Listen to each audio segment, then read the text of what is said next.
In this video, you will learn how to transfer your Ring camera or doorbell to a new owner. This process is necessary if you are selling, gifting, or replacing your Ring device. Step 1. Remove the device from your Ring account. Uninstalling the device or deleting the Ring app does not release ownership. You must manually remove the device through the Ring app. Follow these steps.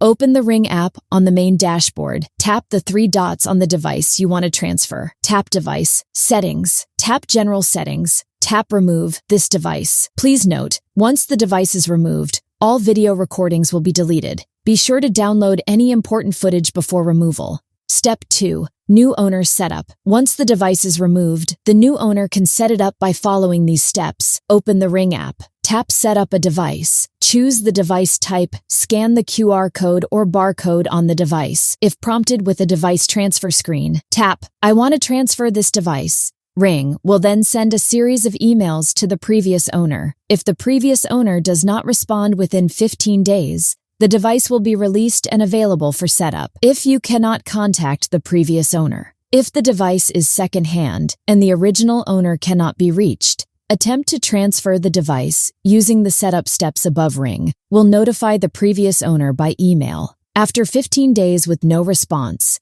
the device will be released for new setup. If the device is currently online, it must be powered off before setup. Disconnect power or remove the battery. It may take up to 24 hours before the device becomes available. Conclusion: you have now completed the process to transfer ownership of a Ring device. If the device cannot be transferred or you need further assistance, contact Ring customer support. Thank you for watching.